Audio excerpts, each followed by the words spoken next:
Bonjour mon ami, je te parle donc aujourd'hui d'une nouvelle lecture que je viens de terminer, Dracula, les origines de Dacre Stoker, et oui, le descendant de Bram, ainsi que de J.D. Barker. De quoi parle-t-on? Dans le roman, Dacre Stoker, donc un descendant de Bram, aurait retrouvé une partie manquante du roman de Dracula, un manuscrit qui aurait été donc remis en ordre et qui relaterait la genèse du mythe, à savoir donc des événements qu'aurait vécu son aïeul, donc Bram.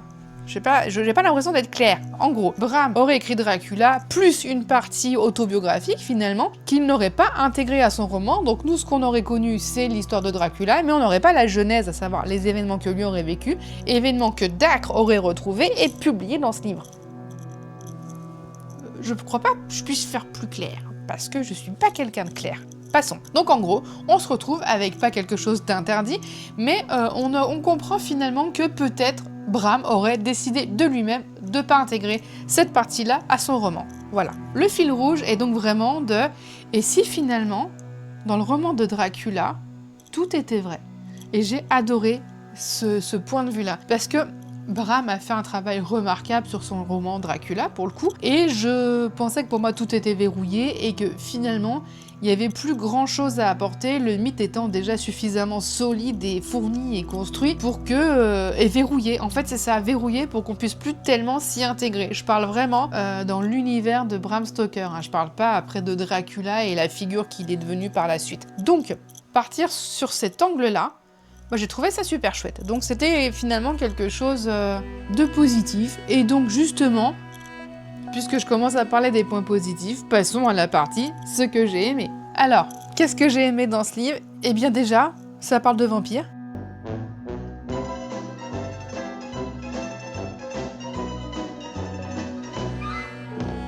Et là, il n'y a plus rien à dire. Sur ce, je vous souhaite une bonne journée.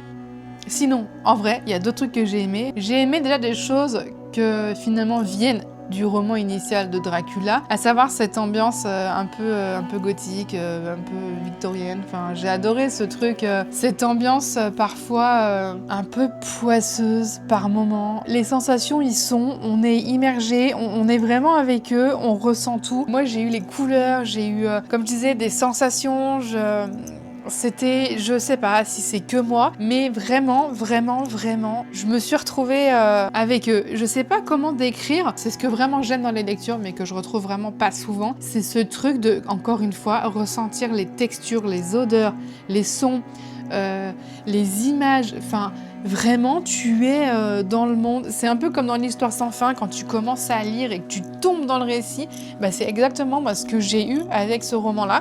Encore une fois, je sais pas si c'est que moi, mais ouais, j'ai été complètement happée, mais dans toutes mes dimensions possibles. Et ça, j'ai trouvé ça hyper cool. Donc, à dire, est-ce que j'ai eu peur? Non, parce que j'étais confortablement dans mon lit et j'ai une couette. Alors, je sais pas si vous, ça vous le fait, mais moi, j'ai une couette magique. C'est-à-dire qu'une fois que je suis dessous, il peut plus rien se passer de grave en fait. Voilà, j'ai une barrière de protection qui fait que je suis en sécurité. Donc ma couette me protégeait de la peur.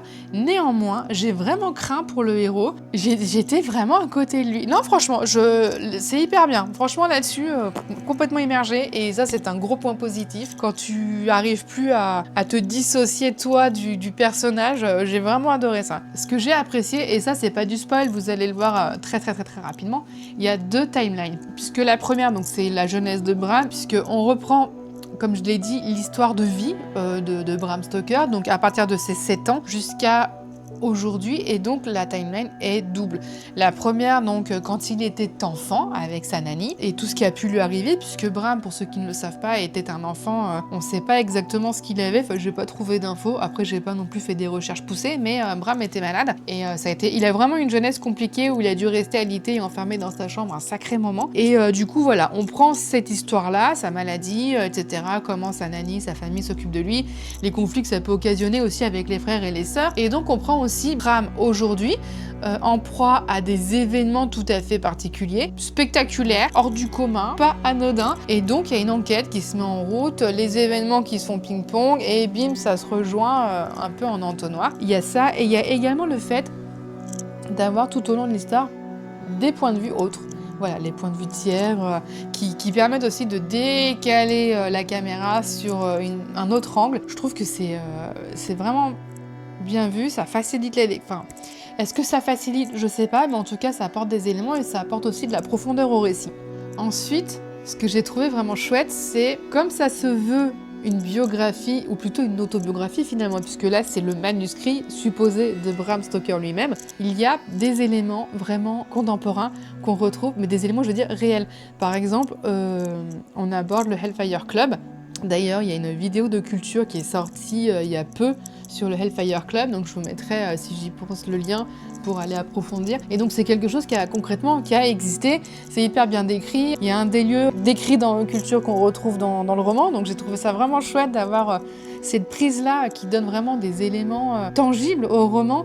Il y a également une petite référence à Sheridan Le Fanu, donc je trouve ça hyper bien d'avoir cet auteur-là. Pour ceux qui ne le savent pas, Sheridan Le Fanu est un auteur irlandais qui a écrit notamment le roman Carmilla, donc un roman un peu gothique, qui a pour héroïne un vampire. Voilà, donc hop là, la boucle est bouclée. Carmilla, qu'il faut que je relise parce que ça fait longtemps et il m'est un petit peu sorti de la tête.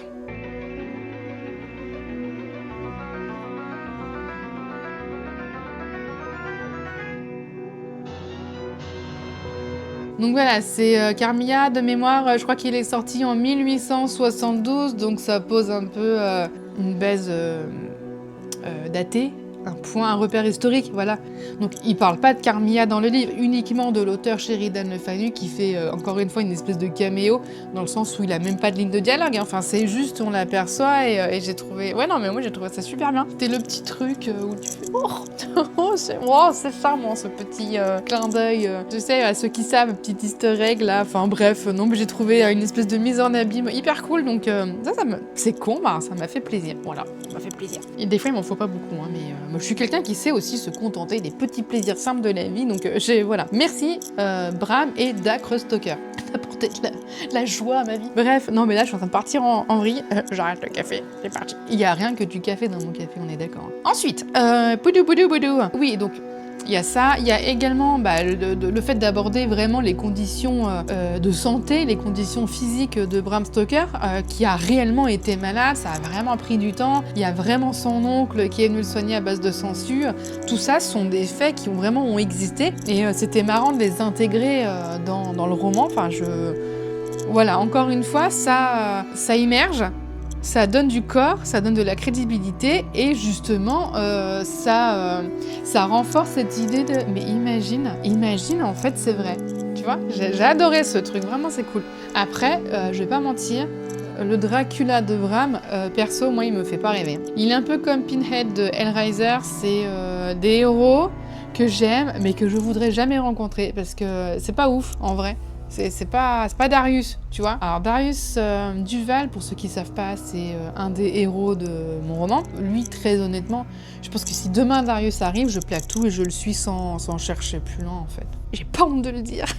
Donc, pour conclure sur ce petit point-là, le mélange fiction-réalité est très bien fait. Je trouve vraiment bien, d'autant que, encore une fois, mêler des événements surnaturels et fantastiques à du concret, c'est pas forcément simple, ça peut vite paraître un peu gros.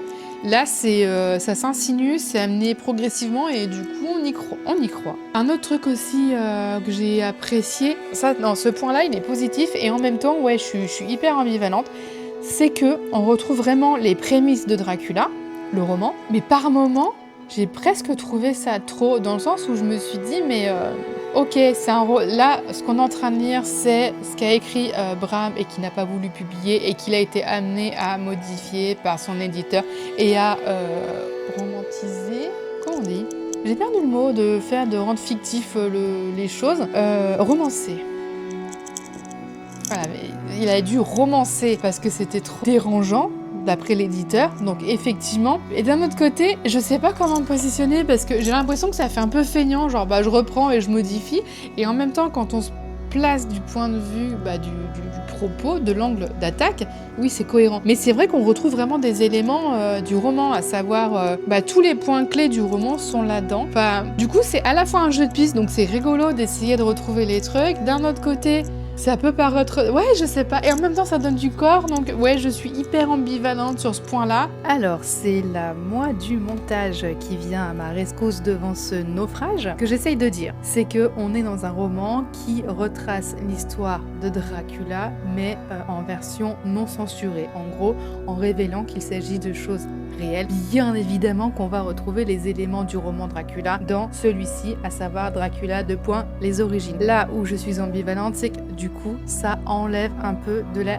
découverte, puisque je pense qu'à peu près tout le monde connaît le roman de Dracula, si ce n'est par la lecture, au moins par les films. Voilà ce que j'essayais plus ou moins de dire. Voilà, c'est... Bah, vous, si vous l'avez lu, dites-moi. Je suis curieuse. Point négatif. Eh bah, écoutez, est-ce qu'il y en a ? Il y a des moments où peut-être c'est un peu inégal en termes de rythme.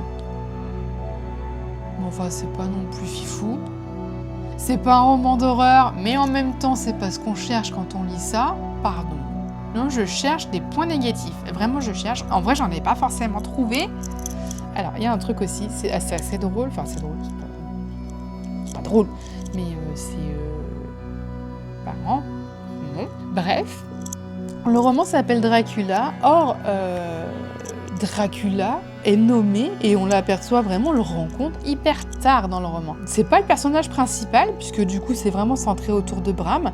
Et en même temps, une fois que tu arrives à la fin, tu te rends compte que l'ombre, elle plane tout le temps de Dracula. Et finalement, c'est ça, Dracula.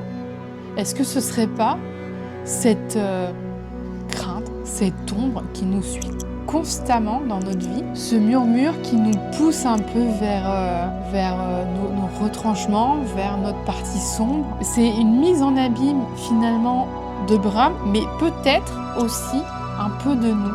Dracula serait dans cette optique, comme je viens de le dire, la part de ce qui peut nous terrifier dans notre vie. Voyez-vous ? Ouais, une petite réflexion comme ça.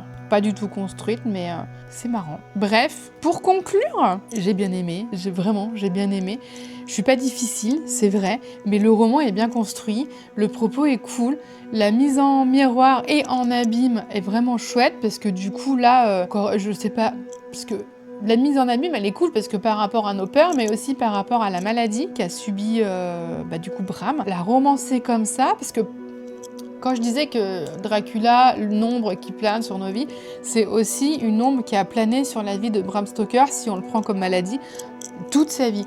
C'est-à-dire que plus jeune, il a été en proie à cette maladie, il a grandi, il s'en est sorti, mais il y a toujours eu cette crainte, et il en parle bien à un moment donné, de rechute, est-ce que ça peut revenir ou jamais serein. Il y a toujours ce truc qui suit un peu dark, et cette mise en abîme là est vraiment chouette. Donc je vous invite vraiment, alors là je fais pas d'analyse de texte, hein, c'est pas le but, c'est juste mon ressenti sur cette lecture là.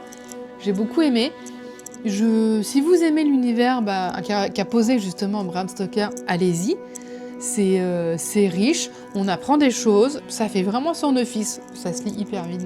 Donc bien évidemment, à qui s'adresse la lecture ? À ceux qui ont aimé l'univers de Bram et Dracula et qui aiment les vampires, à ceux qui aiment les récits où fiction et réalité se mêlent au point où on se prend à sourire et se dire imagine c'est vrai. Voilà, ça c'est super chouette. Ça va pas révolutionner le genre, ça va pas révolutionner le mythe, ça ne peut pas dans tous les cas, mais ça apporte un autre éclairage, un autre angle de vue intéressant. Donc écoutez, moi je ne peux que vous recommander cette lecture, et sur ce, écoutez, je vous dis à bientôt dans l'ombre.